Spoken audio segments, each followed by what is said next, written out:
Hi friends, welcome to Anu's kitchen. So ఇవాళ special వచ్చేసి soya pulao. Okay, ఇది మరి సోయా పులావ్ అనేది ఏ విధంగా చేసుకోవాలో తయారు చేసే విధానం ఇప్పుడు మనం తెలుసుకుందాం.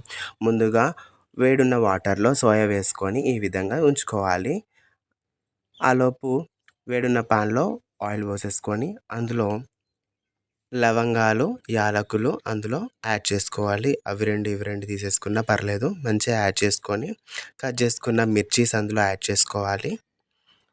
మంచిగా చిటపడేటట్టు చూసుకోవాలి. దాని తర్వాత కట్ చేసుకున్న ఆనియన్స్ కూడా అందులోకి యాడ్ చేసేసుకోవాలి. చూడండి, యాడ్ చేసుకోవాలి. అండ్ కరివేపాకు కూడా యాడ్ చేసుకోవాలి. దాని తర్వాత మంచిగా గోల్డెన్ ఫ్లేవర్ వచ్చేటట్టు చూసుకోవాలి. గోల్డెన్ కలర్ వచ్చాక మధ్యలో అల్లం యాడ్ చేసుకోండి. మంచిగా మిక్స్ చేసుకోవాలి. నెక్స్ట్ కట్ చేసుకున్న టమాటో పీసెస్ కూడా యాడ్ చేసేసుకోండి.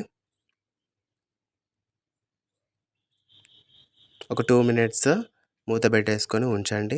ఆలోపు సోయాలు అంటే వాటర్లో మనం వేసుకున్నాం కదా, అవి పక్కకు తీసేసుకోవాలి. మంచిగా వాటర్ వెళ్ళేటట్టు చూసుకోవాలి.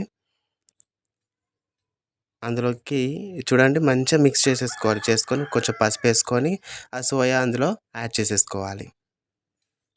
మంచిగా ఆ సోయా కూడా ప్రతిదానికి పట్టేటట్టు మంచిగా మిక్స్ చేసేసుకోవాలి. ఒక 2 మినిట్స్ మూత పెట్టుకొని మళ్ళీ తీసేసి చూసేసి మధ్యలో మిక్స్ చేసేసుకోవాలి. ఎందుకంటే మాడకుండా చూసుకోవాలి కదా ఫ్రెండ్స్. మళ్ళీ ఒక 2 మినిట్స్ మంచిగా మూత పెట్టేసుకొని తీసేసుకొని ఇలా అయిన తర్వాత మంచిగా మిక్స్ చేసేసుకోవాలి. మిక్స్ చేసేసుకొని అందులో ధనియాల పౌడరు అండ్ కొంచెం కారపొడి వేసి మంచిగా మిక్స్ చేసుకోవాలి. అందులోకి కొంచెం ఉప్పు, పించ్ ఆఫ్ సాల్ట్ కూడా యాడ్ చేసుకొని మంచిగా మిక్స్ చేసేసుకోవాలి. పక్కన పెట్టేసుకోవాలి 2 మినిట్స్తో పాటు. అందులో వాటర్ పోసేసుకోవాలి. For example 1 glass of rice అయితే 2 గ్లాస్ ఆఫ్ వాటర్ పోసేసుకోవాలి.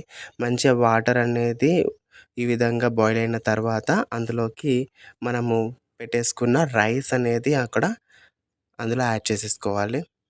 తీసుకున్న రైస్ ఈ విధంగా మంచిగా మిక్స్ చేసుకోవాలి. రైస్ అంతా వేసిన తర్వాత మంచిగా మిక్స్ చేసేసుకోవాలి.